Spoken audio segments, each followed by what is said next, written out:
దైవజనులు కూడా హృదయపూర్వకమైనటువంటి సక్షేతమైన వందన కూడి వచ్చిన మీ అందరికీ కూడా ప్రభు అయిన యేసుక్రీస్తు నామములో వందనాలు తెలియపరుస్తూ ఉన్నా. వాక్యములోనికి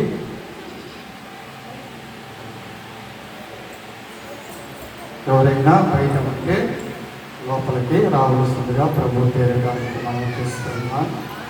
వాక్యం చెప్పేటప్పుడు అటు ఇటు తిరగకూడదు.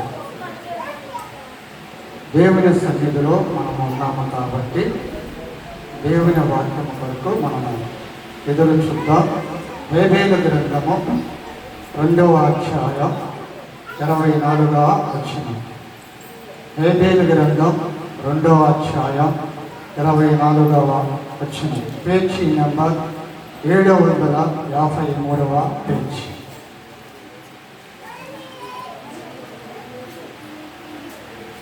వాక్యము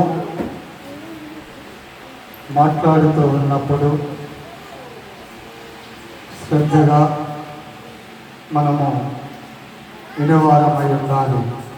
తీసుకున్నారా మీ బైబిల్ గ్రంథములో నుండి వాక్యాన్ని? చదువుతున్నాను, చూడండి. కుట్లతో ధాన్యముతో నిండెను, కొత్త ద్రాక్షారసమును కొత్త తైలమును గానుగులపైగా పారి పొర్లి పారును.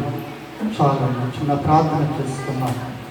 ప్రేమ కలిగిన మా తండ్రి, కృపా సత్య సంపూర్ణుడా, సర్వాధికారి స్తోత్రాలు.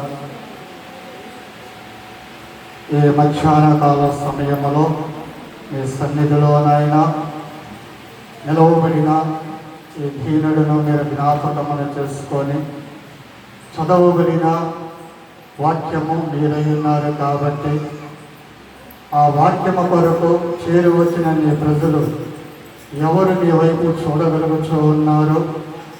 అందులను బట్టి మీకు స్తోత్రాలు చెల్లిస్తూ నీకే సమస్తమైన మహిమ ఘనత ప్రభావాలు పొందుకొనమని యేసుక్రీస్తు నామములో ప్రార్థిస్తున్నాను తండ్రి, ఆమేన్. వెళ్ళారా? చాలా మంచిది. మనము చదువుకున్నామంటే వాక్యములో ధాన్యము అనే మాట లేఖనములో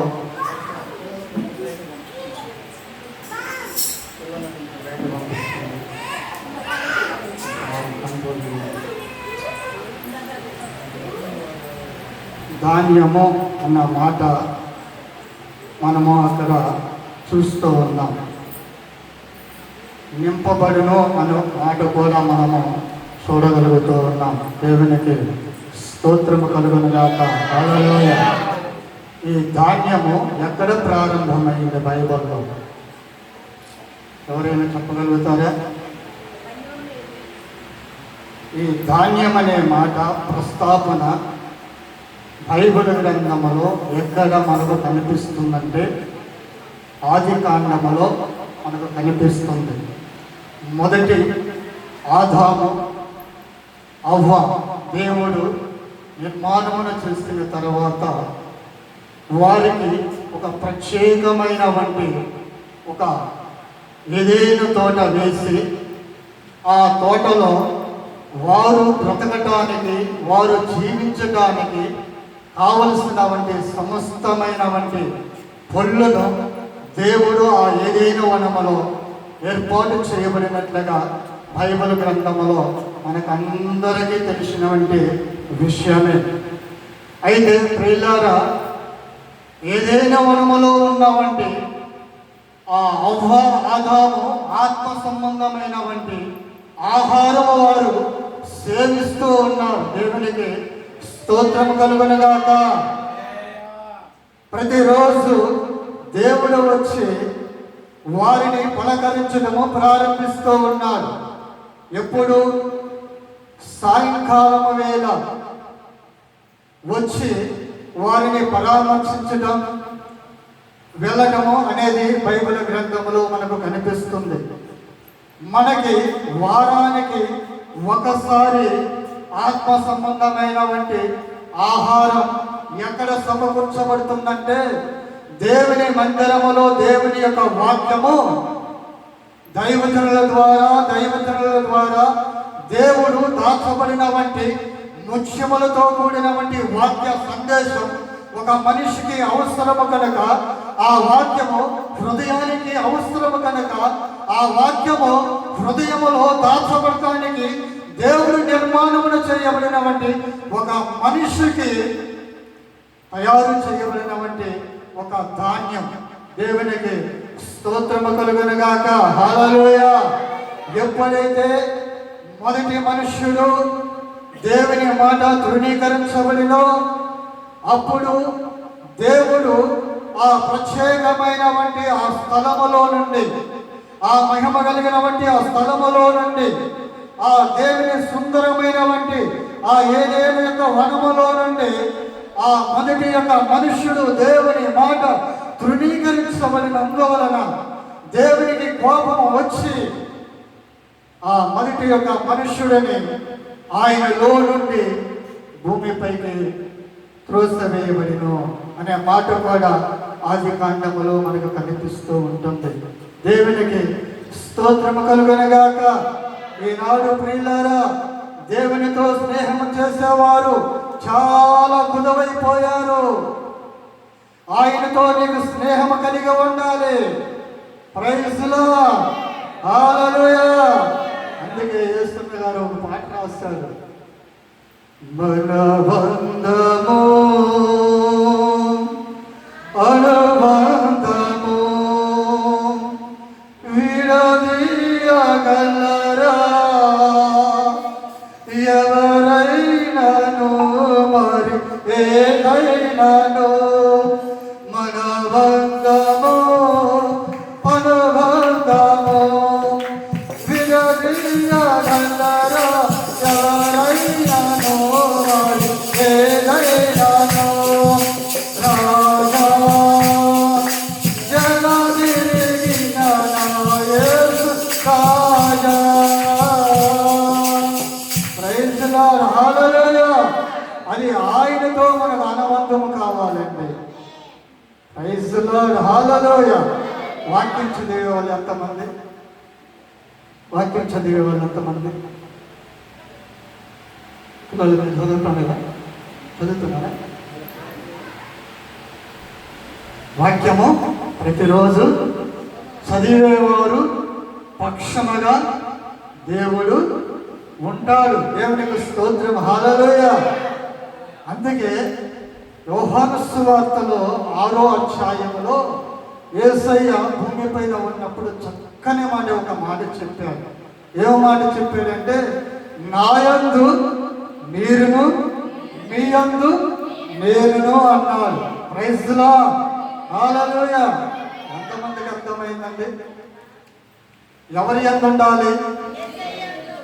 ఆయన యందు మనము ఉంటే మన యందు ఆయన ఉంటాడు. దేవునికి స్తోత్రం అండి.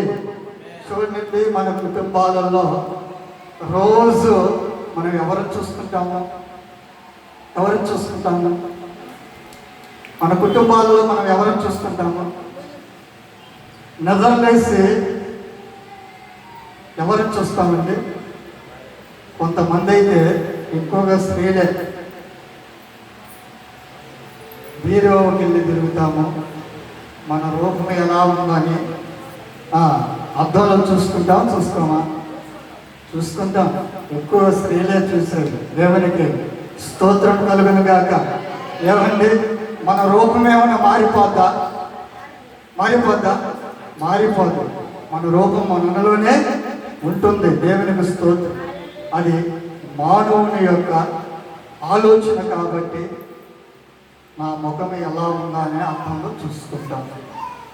అర్థంలో చూసుకున్న నీవు యేసయ్యను నీలో చూసుకుంటున్నావా? బయట ఉన్నవారు లోపలికి రావాలి దయచేసి. యేసయ్యను అర్థంలో చూస్తున్నావంటే నీలో ఎవరు కనపడాలా? యేసయ్య కనిపించాలి. మనము క్రైస్తవులు చేయవలసిన పని ఏమిటో తెలుసా? నిద్ర లేవటము వెంటనే మోకాలు ఉంచితే మోకాళ్ళ పైన ఆయనతో జీవించాలి. దేవునికి స్తోత్రము కలుగునుగాక. హల్లెలూయా. హల్లెలూయా. నా జీవితంలో నేను నేర్చుకున్న పాఠం ఏమిటో తెలుసా? ఏకున 3 గంటలకు లేచి ప్రార్థన చేయాలని ఒక తీర్మానం నాలో కలిగింది. నా ప్రభువును వేడుకున్న మాట అది. దేవుడు ఖచ్చితంగా 3 గంటలకి మెలకువనిచ్చేవాడు. మోకాళ్ళ పైన ప్రార్థన జరిగిపోతూ ఉండేది. సమయం తెలిసేది కాదు. ప్రైజ్ ది లార్డ్, హల్లెలూయా. ఇందాక అయ్యగారు ఒక చక్కని మాట చెప్పాడు కదా, మందిరంలో పరిచర్య ఎలా చేస్తాడని చెప్పాడు కదా. నేను కూడా నా జీవితంలో ప్రభువుని ఎరిగే సందర్భాలలో కొత్తగా ప్రారంభమైనటువంటి సందర్భాలలో ఆ మాట చెప్పాలంటే నేను ఎలా రక్షించబడ్డానో అనే మాట కూడా మీకు చెప్పాలి. మేము యేసుక్రీస్తు అంటే నమ్మినటువంటి వ్యక్తిని కాదు. మా పూర్వీకులు ముత్తాతలు వాళ్ళు విగ్రహారాధనకు సంబంధించినటువంటి వారు. శనివారం వస్తుందంటే ఇల్లంతా శుభ్రంగా చిమ్మేవారు, పేడ తీసుకొచ్చి కళ్యాణ్ కొట్టేవారు, టెంకాయలు కొట్టేవారు, నైవేద్యాలు చెల్లించేవారు శనివారం ఆదివారాలలో. అయితే ప్రియులారా, అలాగా ఉన్న మా కుటుంబాలలో మొదట మా తల్లిగారు ప్రభువును అంగీకరించడం జరిగింది.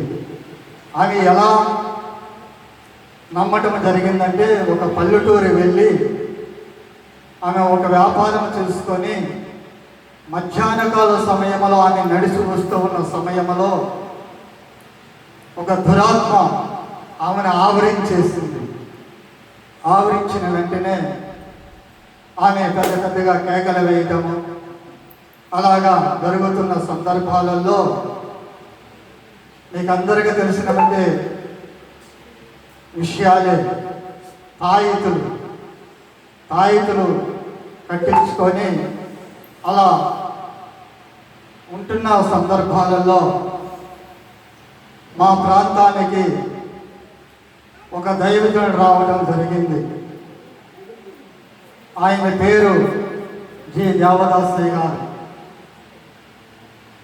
ఆయన కర్నూలు డిస్టిక్ నరసాపురం. ఆ యొక్క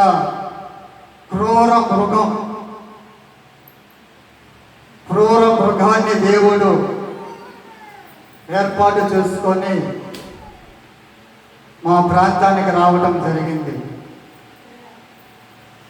ఆయనను చూస్తే మీరు నమ్ముతారో నమ్మరో, మనం టీవీ పెట్టినప్పుడు అదిగో ఫోటోలో ఉంది కదా యేసయ్య బొమ్మ, ఆ వెంట్రుకలు ఏడ దాకా ఉన్నాయో ఆ దాకా ఏడ వెంట్రుకలు ఉండేది.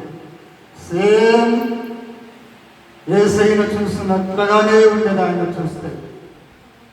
ఆయన ద్వారా మా తల్లిగారు రక్షించబడింది. తర్వాత నేను రక్షించడం జరిగింది.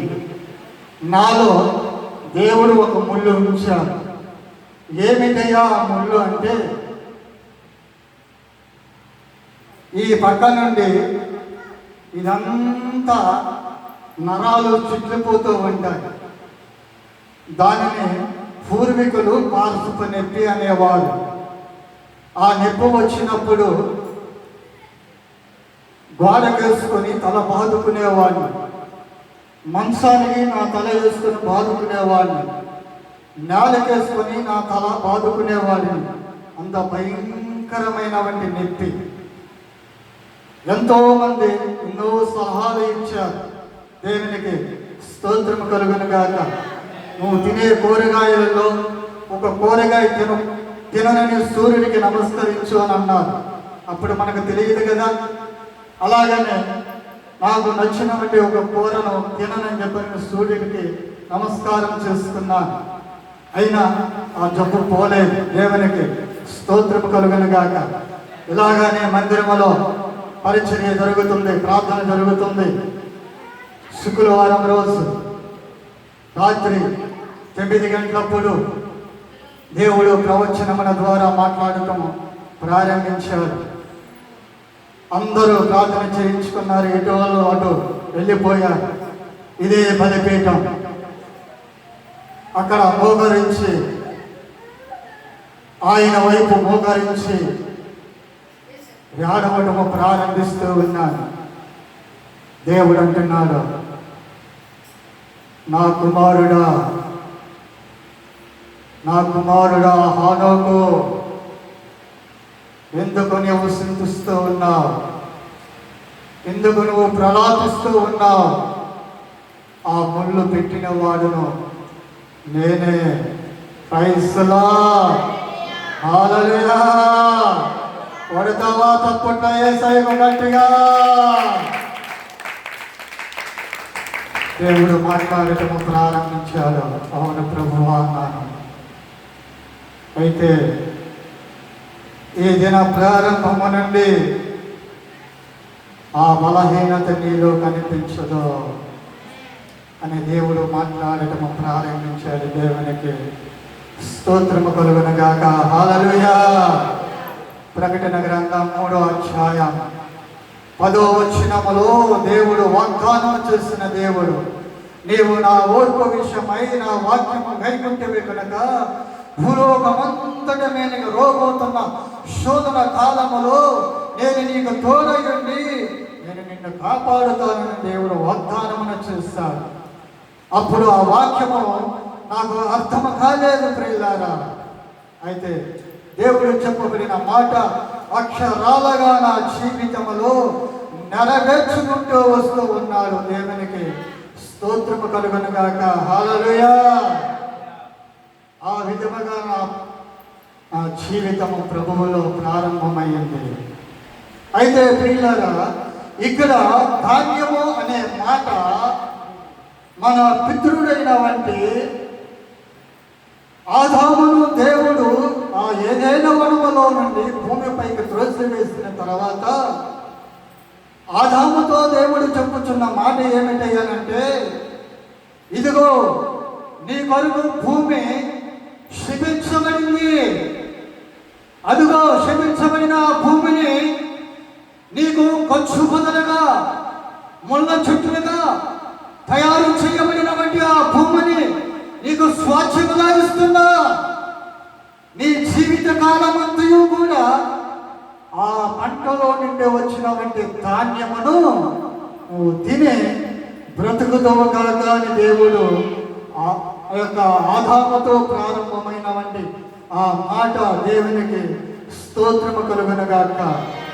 మన పితరులైనటువంటి ప్రారంభము నుండి అయినటువంటి ఆ యొక్క సదనులో తయారు చేయబడినటువంటి ఆ పంట ఈనాడు భూమి పైన ఇంతమంది ప్రజలు సేవించగలుగుతూ ఉన్నారు. దేవునికి స్తోత్రము కలుగునుగాక. హల్లెలూయా. మన ప్రజలు, ఇశ్రాయేలు ప్రజలు ఉన్నారు కదా, వారికి ఆహారాన్ని దేవుడు ఇవ్వలేదు. దేవునికి స్తోత్రము కలుగునుగాక. అది ఎక్కడి దాకా వచ్చింది? ఆ నోవహు యొక్క కాలానికి వచ్చేసరికి ఆ మొదటి ప్రారంభమైనవంటి ఆ ధాన్యమంతా కూడా దేవుడు నోవహు కాలంలో ప్రళయము వస్తుంది, నా ప్రజలకు నా మాటను ప్రకటించము, ఇదిగో భూమి నాశనము కాబోతుంది, ప్రజలు చనిపోతూ ఉన్నారు, నీవు నీ కొరకును నీ కుటుంబం కొరకును భూమి పైన ఉన్న సమస్త పక్షుల కొరకును ఓడను నీవు సిద్ధము చేసుకోవాలని చెప్పి ఎప్పుడైతే దేవుడు నోవహు దేవుని మాట విని ప్రారంభించాడో నోవహు యొక్క జీవితములో అంతా కూడా ఆశీర్వాదముగా మార్చబడింది. దేవునికి స్తోత్రము కలుగునుగాక. దైవజనుడి యొక్క మాట, సేవకుని యొక్క మాట ఎవరైతే తృణీకరించబడుతున్నారో, మొదటి యొక్క ఆదాము ఏ విధముగా భూమి పైన చనిపోయెను, అలాగనే ఈనాడు దేవుని మాట తృణీకరించబడుతున్న ఓ మనుష్యుడా, నీ జీవితము కూడా అంతే. నీ బ్రతుకు కూడా అంతే. దేవుడు హెచ్చరిక చేస్తూ ఉన్నాడు. ఎంతకాలము నీవు దేవునికి కోపము పుట్టించగలవు, ఎంతకాలం ఆయనకు రోషాన్ని నువ్వు కలిగించగలవు. ఆయన సహనము కలిగిన వంటి దేవుడు. ఎప్పుడైతే ఆయన కొరకు నీవు ఎదురు చూసి తిరిగి ఆయన పాదాలు నీవు పట్టుకోగలుగుతావు, అప్పుడు నీకు క్షేమము ఉంటుంది. ప్రియులారా, మొదటి యొక్క శతాబ్దం నవాహుతో సర్వనాశనాన్ని దేవుడు తుడిచివేశాడు. ఆదాం నవాహుకు దేవుడు మాటిచ్చాడు, ఇక నేను ఎన్నడూ భూమి పైన ఇలాంటి ప్రళయమును నేను రప్పించకపోను అని ఆకాశానికి భూమికి దేవుడు ఒక గుర్తు వేసి నవాహుకు మాట ఇచ్చాడు. దేవునికి స్తోత్రము కలుగును గాక. మొదటి సంతానమంతా సర్వనాశనమున దేవుడు తుడిచివేశాడు.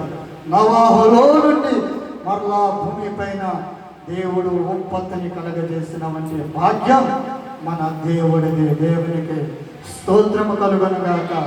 అందుకే ఇక్కడ ఏబేలు అంటున్నాడు, ఏబేలుతో ధాన్యమును కొట్లతో నింపబడును. మన కుటుంబాలలో ధాన్యము నిల్వ చేసుకుంటాం, అవునా కాదండి? కొట్లు తెచ్చుకొని మనం ఏం చేసుకుంటాం? నిల్వ చేసుకుంటాం. దేవునికి స్తోత్రం. అది ఈ శరీరానికి కావలసిన వంటి ఆహారము, అవునా కాదా? దీనికి ఎంత ఆహారం వేసినా కూడా ఏం చేస్తామండి? ఏం చేస్తుందండి? ఎదురు చూస్తానే ఉంటుంది. ఎప్పుడు పెడతారా, ఎప్పుడు తిందామా, అవునా కాదా?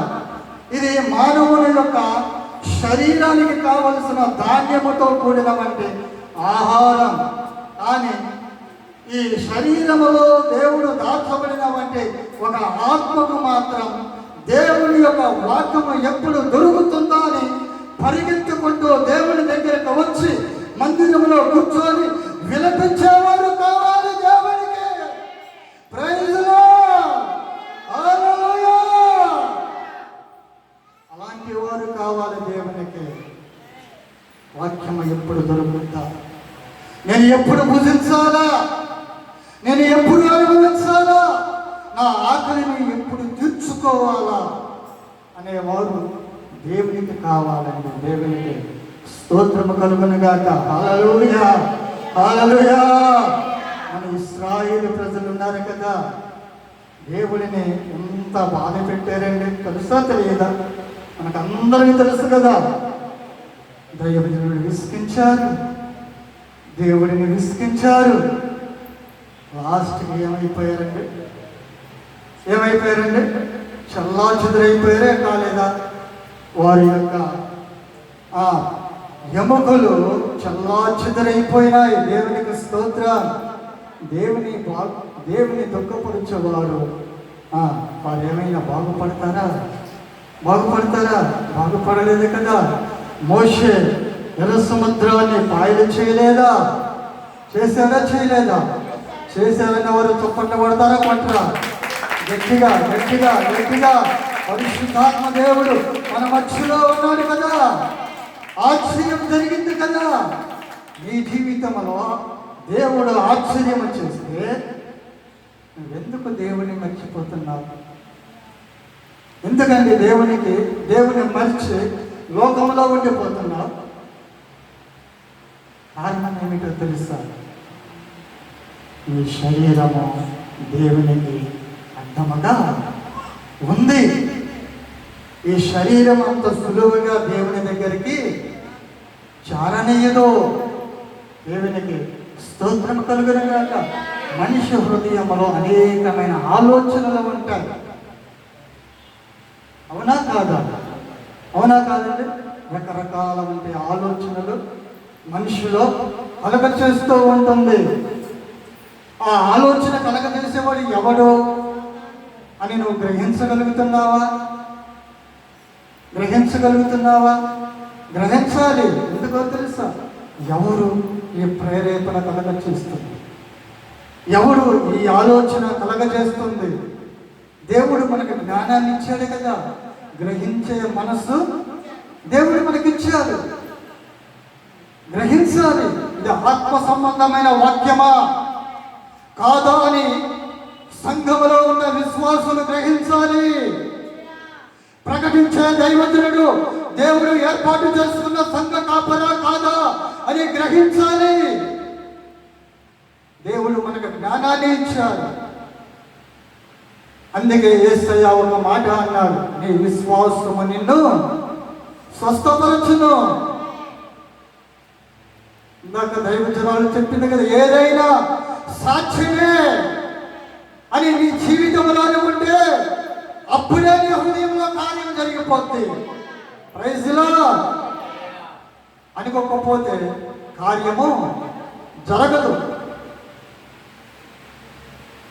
విశ్వాసం ఉండాలి, నమ్మకం ఉండాలి.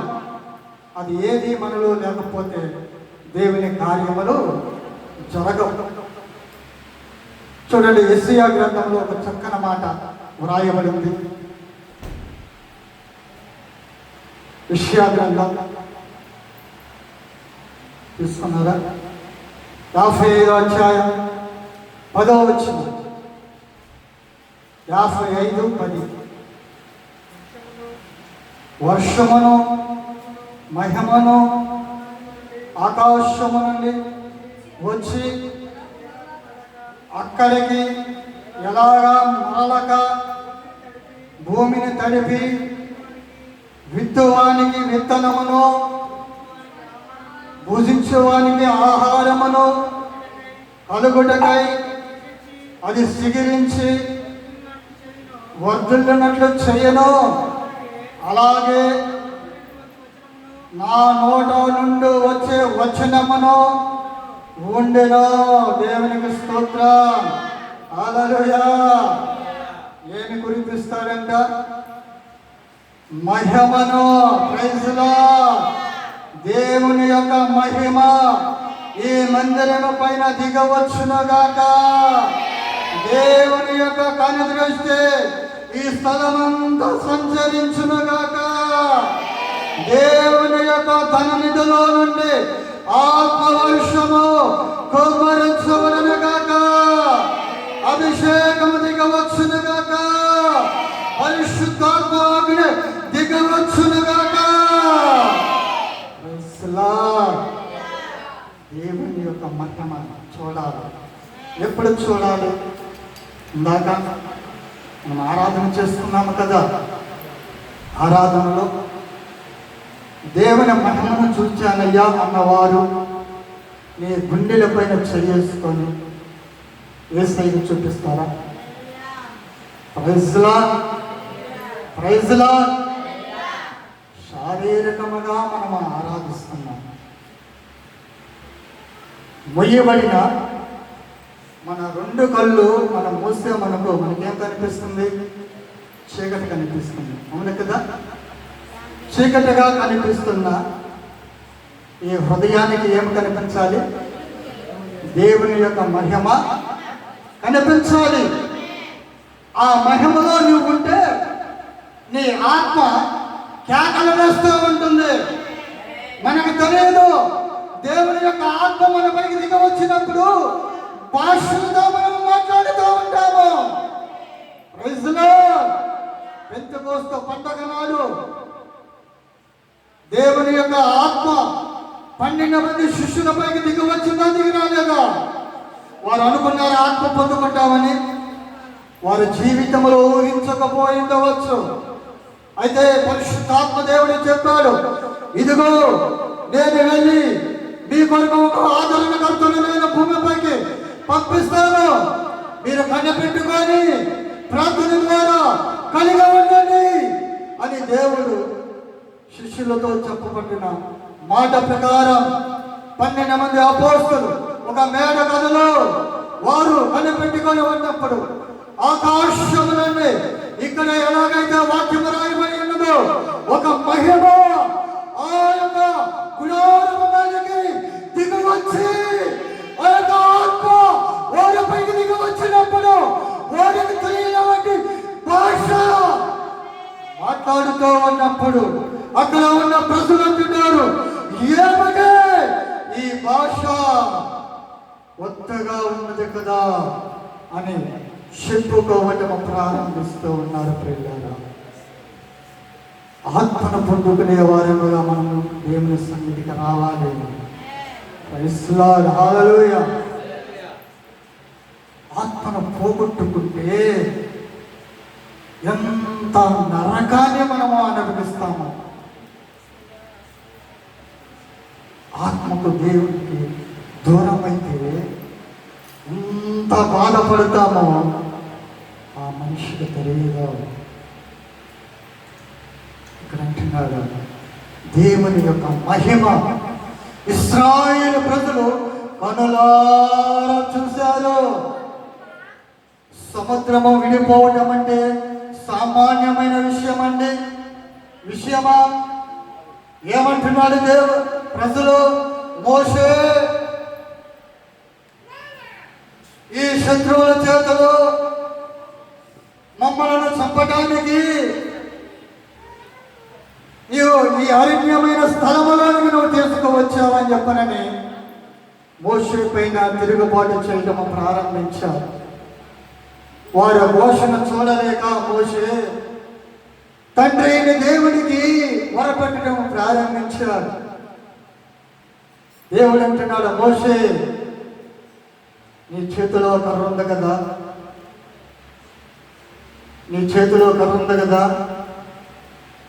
వీటిపైన పెట్టు. ఒక్క మాట చెప్పింది, దేవుని మాట విన్నాడు. ఎప్పుడైతే ప్రవహిస్తున్న ఆ నీటి పైన ఆ యొక్క కర్రను పెట్టాడో సముద్రము విడిపోవడం ప్రారంభమైంది. పరిశుద్ధాత్మ ఈ ప్రాణులంతా ఆత్మ సంబంధమైన వాక్యముతో నింపబడినగాక, అది అనుభవించుదురుగాక.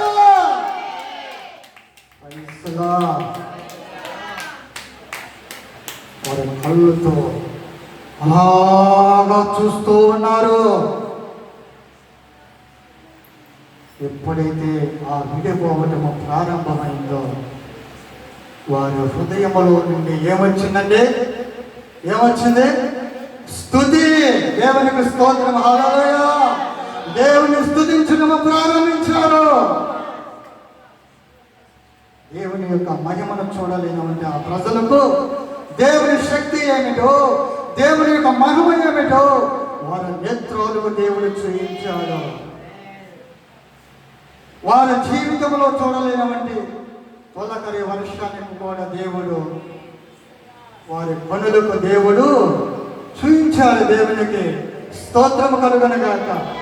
నేను అక్కడ వచ్చి కూర్చొని ఒక ఆలోచన చేస్తూ ఉన్నాను. ఏమిటి ఆ ఆలోచన అంటే, బలిపీఠం ఉంది, చెక్కన వంటి తెల్లటి ఒక పొదలాంటి ఒక తెల్లటి గుడ్డ వేశారు కదా, దానిపైన ఒక వాక్యం ఉంటే ఎంత బాగుందో అనిపించింది.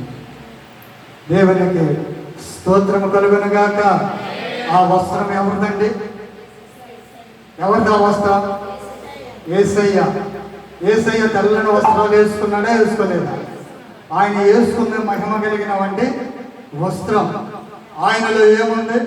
దేవుని యొక్క వాక్యం ఉంది.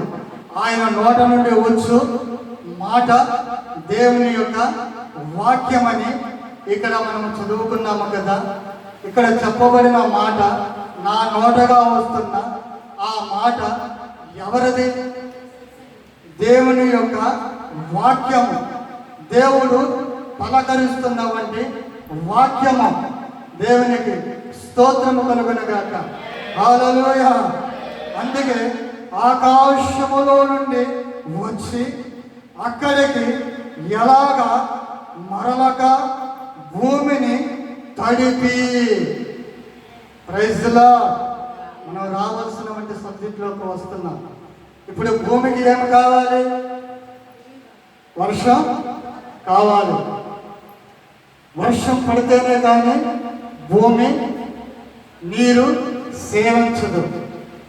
మనము ఎలాగా మన శరీరానికి వాటర్ తాగుతూ ఉంటామో అలాగనే ఆకాశములో నుండి దేవుడు సెలవిస్తేనే కానీ భూమిపైకి వర్షము రాదు. ఎప్పుడైతే ఆ వర్షం భూమి పైనకు వస్తుందో ఆ వర్షం భూమంతా త్రాగిన తర్వాత ఎప్పుడైతే ఆ భూమికి సరిపోయిన ఆ ధాన్యాన్ని వదిలేస్తుందో అప్పుడు ఆ భూమి పైన ఆ వాటర్ అంతా స్వేచ్ఛగా వెళ్ళిపోతూ ఉంటుంది. దేవునికి స్తోత్రము కలుగును గాక. మనలో ఎవరైనా సేద్యం చేసేవాళ్ళు ఎవరైనా ఉన్నారా? సేద్యం చేసేవాళ్ళు మనకి ఎవరికి పొలం లేదు కదా. దేవుడు మనకు ఒక పొలం ఇచ్చాడు. ఏం పొలం అది? ఏం పొలం అంటే హృదయం అనే పొలం. ఈ హృదయం అనే పొలాన్ని మనం ఏం చేయాలంటే సేద్యం చేయాలి. దేవునికి స్తోత్రము కలుగును గాక. ఇది చెడిపోయిన హృదయం, అవునా కాదా? ఈ హృదయము మంచిది కాదు. ఇప్పుడున్న హృదయం ఇంకాసేపు మన మనసులో ఉన్న మాట ఉంటుందా? ఉండదు, మారిపోతుంది. ఇక్కడ ఒక మాట చెప్తాం, పక్కకు పోయి మరొక మాట చెప్తాం. ఇందాక గారు చెప్పారు కదా, ఏమని చెప్పారు చెప్పండి. ఇక్కడ ఒక మాట అక్కడ ఒక మాట చెప్పేవారు. యేసయ్యకు అవసరము లేదండి. నీతిగా, యథార్థముగా, నమ్మకముగా, న్యాయముగా బ్రతికేవాడే యేసయ్యకు కావాలి. దేవునికి స్తోత్రం. అతనికి ఏమీ లేకపోవచ్చు, ఏమీ లేకుండా దేవుని కొరకు బ్రతికేవాడే దేవుని యొక్క రాజ్యములో ఆయనతో కూడి ఉంటాడు. దేవునికి స్తోత్రము కలుగును గాక. ఈనాడు ఆస్తులు కూడా పెట్టుకుంటున్నారు, అంతస్తులు కూడా పెట్టుకుంటున్నారు, పొలాలు కూడా పెట్టుకుంటున్నారు, ఆ పేరును కూడా పెట్టుకుంటున్నారు, ఆ మంచి పేరును సంపాదించుకొని కూడా పెట్టుకుంటున్నారు. అది కాదు, నా యేసయ్యకు కావాల్సినది కాదు.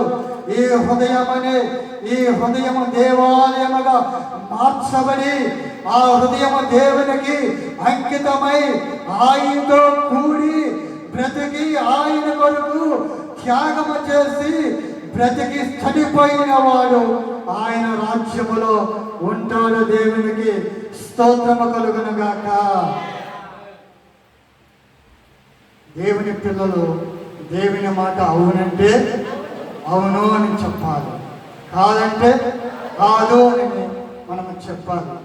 రైట్. భూమి తడిచింది. ఇప్పుడు యజమానుడు ఏం చేస్తాడండి? వెనకటికి చిన్న పిల్లలప్పుడు ఎద్దులు ఉండేవి కదా, మనకు అందరికీ తెలుసు కదా. ఆ ఎద్దులు ఏం చేసేదండి? ఆ భూమిని దున్నేటిది. ఆ ఎద్దులు ఆ నాగాట సారను దున్నుతున్నప్పుడు పిల్లలు వస్తాయా రావా? పెద్ద పెద్ద పిల్లలు వస్తాయి. దేవునికి స్తోత్రం. రైతు దున్ని వదిలివేస్తాడు. ఆ భూమి ఒక్కసారి సదును కాదు. మరలా వర్షము పడినప్పుడు ఆ వర్షానికి లేపబడినటువంటి ఆ పిల్లలు నానిపోయి మరలా రైతు ఆ భూమిని సదును చేసినప్పుడు రాయిగా ఉన్న దానిని సదునుగా చేయబడినప్పుడు మెత్తగా అవ్వబడుతుంది. మరలా దేవుడు వర్షమును పంపినప్పుడు ఆ భూమి ఆ వర్షాన్ని తాగినప్పుడు ఆ వర్షము సమృద్ధిగా ఆ భూమికి దేవుడు అనుగ్రహించినప్పుడు ఆ రైతు ఆ భూమిలో విత్తనము వేసినప్పుడు బ్రతికిద్దనుకుంటాడా, చచ్చిపోద్దని చెప్పననుకుంటాడా? ఏమండి? పంట వేసేవాడు పంట వస్తుంది అనుకుంటాడు, కానీ పంట రాదని తన హృదయంలో ఎప్పుడు ఎదురు చూడడు. అలాగానే రైతు ఆ భూమిలో విత్తనము వేసినప్పుడు ఆ విత్తనము ఎన్ని నెలలకి మొలకెత్తుద్ది? ఎన్ని నెలలకండి? ఇంచుమించు 3 నెలలు.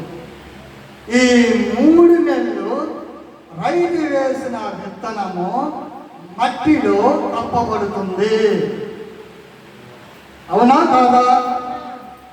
అవునా కాదా? ఆ విత్తనము వేసిన రైతుకి ఆ విత్తనము కనపడుతుందా? కనిపించదు. వేసిన విత్తనము ఎవరికి కనిపిస్తుంది? ఎవరికి కనిపిస్తుంది?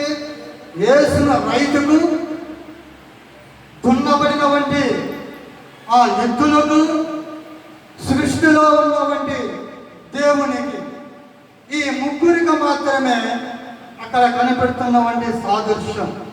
అయితే ఆ విత్తనము ఆ భూమిలో నుండి మొలకెత్తడము ప్రారంభిస్తుంది. మొలకెత్తిన తర్వాత ఆ చేనంతా కూడా ఎలా ఉంటుందంటే పచ్చగా మనకు కనిపిస్తూ ఉంటుంది. మనము రోడ్డున వెళ్తాం కదా, వెళ్ళేటప్పుడు ఆ పొలాలు చూడండి ఎంత పచ్చగా ఉంటాయో. దేవుడు ఇచ్చినటువంటి విత్తనాలు పచ్చగా కనిపిస్తూ ఉంటుంది. దేవునికి స్తోత్రం కలుగునుగాక.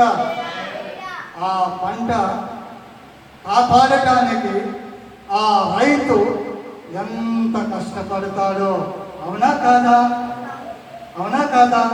ఇప్పుడు ఈ యవనస్తుల పిల్లలు ఉన్నారే ఇక్కడ, ఇప్పుడు వారిని ననగబొట్టాలంటే ఎంత కష్టమో. ఏమండి, ఎలా నలగొడతారంటారా? అర్రతో కాదండి, అర్రతో కాదండి, చేతులతో కాదండి, దేనితో? వాక్యముతో వారిని నలగొట్టే జీవితములోనికి తీసుకురావాలా. యవన బిడ్డలు పశుప్రాయములో ఉన్న మొక్క, అది చిగురించే మొక్కలు. ఈ మొక్కలే రాబోయే రోజుల్లో పునాదులు. ఆ మొక్కే ఈ ప్రాంతాన్ని కదిలించబోతూ ఉన్నాయి. ఈ మొక్కలు దున్నబోతూ ఉన్నాయి. Praise the lord. ఈ యవన కాలంలో ఉన్న ఈ మొక్క ఎదిగి భూమి పైన ఉన్న ఈ ప్రపంచంలో ఉన్న సకల మానవులకు దేవుడు ధాన్యమును అందించగలుగుతూ ఉన్నాడు. దేవునికి స్తోత్రం అండి. పంట పండించిన రైతుకు తెలుసు, ఆ కష్టం ఏమిటో తెలుసు, ఆ పురుగుని ఎలా చంపాలో, ఆ పంటని ఎలా కాపాడుకోవాలో ఆ రైతుకు తెలుసు. రక్షించబడిన వంటి విశ్వాసులను ఎలా కాపాడుకోవాలో దైవజనులకు తెలుసు, సంఘ కాపరికి తెలుసు. ఒక రోజు నువ్వు ప్రార్థనకు రాకపోతే సేవకురాలు ఎంత ఆలోచన చేస్తారో తెలుసా? ఎలా ఫలానా ఎక్కడ రాలేదు, ఎందువల్ల రాలేకపోయారు, ఎందువల్ల రాలేకపోయారు, దేవునికి దూరం అయిపోయారు నేను ఆలోచిస్తారా? ఆలోచించరా? ఆలోచిస్తారు. ఇలా ఆలోచించే వాళ్ళు ఈనాడు చాలా తక్కువ. ఫోన్ నెంబర్ ఉంటే ఫోన్ చేసి పరామర్శించడం, లేకపోతే ఇంటికి వెళ్ళి కూర్చొని పరామర్శించి మాట్లాడి చిన్న ప్రార్థన చేసి వచ్చేవాళ్ళు చాలా తక్కువ. దేవునికి స్తోత్రం కలుగును గాక. ఒక మనిషి రోజు మందిరానికి రాలేదంటే ఎందుకు రాలేదు అని చెప్పని తెలుసుకునే ప్రయత్నం కూడా మనము చేయాలి. దేవునికి స్తోత్రం కలుగును గాక. హల్లెలూయా. ఈనాడు అలా పట్టించుకోవటం లేదు. గొర్రెలని వదిలేస్తున్నారు. వదిలేసే గొర్రెలుగా మనము ఉండకూడదు. కాపాడుకునే గొర్రెలుగా మనము కలిగి ఉండాలి. ఆ గొర్రెల కొరకు ప్రాణం పెట్టేవారుగా మనము కలిగి ఉండాలి. దేవునికి స్తోత్రము కలుగును గాక. విత్తువానికి విత్తనము, నువ్వు ఏదైతే భూమి పైన విత్తబడుతున్నావో ఆ విత్తనము నీలో స్వీకరించబడాలి, వృద్ధి చెందాలి, అది ఫలించాలి, అది అనుభవించాలి. దేవునికి మహిమ కలుగును గాక. అందుకే అంటున్నాడు కదా, భుజించువానికి ఆహారము కలుగుటకు అది సిగిరించి వర్ధిల్లినట్లు చేయను. అలాగే నా నోట నుండి వచనము వండెను. దేవుడు చెప్పే ప్రతి వచనము నెరవేరుతూ ఉండే దేవునికి స్తోత్రము కలుగును గాక. ఇక్కడ కూర్చున్న మీరు ఇంతకంటే, ఇక్కడ కూర్చున్నావంటే మీరు ఇంతకంటే కట్టబడుతున్నావంటే నూతనమైనవంటే మందిరము రెండంతలుగా నా దేవుడు ఈ చీమకొట్టే ప్రాంతములో ఆత్మలను దేవుడు లేపబోతూ ఉన్నాడు. నమ్మిన వారు గట్టిగా యేసయ్యకు చప్పట్లు కొట్టు. ఇది నా దేవుడు పలికించబడుతున్న మాట. కనులారా మీరు చూచుదురుగాక. Praise lord. ఆ నూతనమైన మందిరము, ఆత్మ సంబంధమైన మందిరముగా కట్టబడుతున్న మందిరమంతా ఈ చీమగుంట ప్రాంతంలో ఉన్న ఆత్మలను నా దేవుడు అప్పగించబోతూ ఉన్నాడు. నమ్మిన వారు మాత్రమే యేసయ్యకు చప్పట్లు కొట్టు. ఇది దేవుడు చేయబోతున్న కార్యము.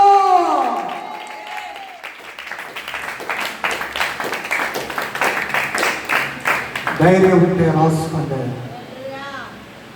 మీ మనసులో రాసుకోండి. దేవుడు కార్యం చేయబోతున్నాడు. Praise Lord. హల్లెలూయా. కనుక సమృద్ధమైనటువంటి ఆహారాన్ని దేవుడు దినదినము మనకు ఇస్తూ ఉన్నాడు. ఈ శరీరానికి రకరకాల వంటి రుచులు కావాలి, కూరలు కావాలి. ఆహారం ఒకటే కదా, ఏమండి? రైస్ అంతా ఒకటే కాదా? అవునా? ఇప్పుడు ఆ రైస్లో మనకు ఏమన్నా జబ్బు కనపడుతుందా? ఏమంటే జబ్బు ఏమైనా కనిపిస్తుందా? ఇప్పుడు మనుషులు మనం ఇక్కడ బాగున్నాం కదా, ఇక్కడ నిలబడి ఉన్న నాలో ఏ రోగం ఉందో ఎవరికైనా తెలుసా? చూడండి, ఇప్పుడు యాప్రికాయ ఉంది, అది కుళ్ళిపోద్దని మనకేమైనా తెలుసా? తెలుసా అండి? పంటే కదా, విత్తనములో నుండి వచ్చిన పంటే కదా, అది రమ్యంగా కనపడుతుంది కదా. ఆ కాయ మనం కోసినప్పుడు లోపల చెడిపోతే ఇప్పుడు మన మనసుకి ఏమనిపిస్తుంది చెప్పండి? బాధపడమా?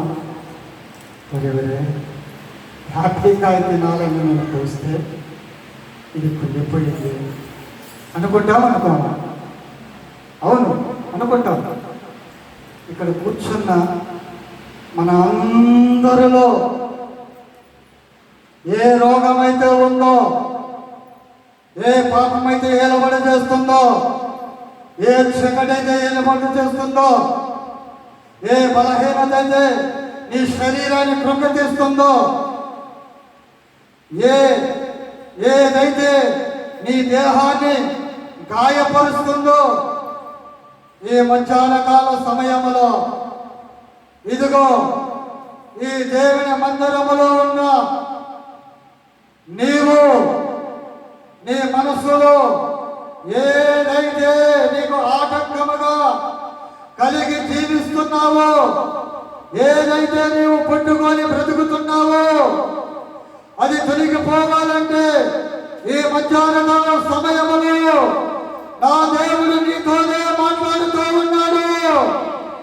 ఆ రోగము నీలో నుండి తొలగిపోతుండగా ఆయన హస్తము ఈ పైకి దిగవచ్చునుగా, ఆయన మహిమ ఈ పైన కుమ్మరించబడునుగా, ఆ గాయాలు తొలగిపోవునుగాక, ఆ పాపము తొలగిపోవునుగాక, ఆ రోగముల విడుదల కలుగునుగాక, ఆ దురాత్మ శక్తులను నజరేయుడైన యేసు నామములో బంధించబడునుగాక. ఆమేన్. దేవునికి మహిమ కలుగునుగాక. ఆమేన్. దేవుడి వాక్యమును దీవించి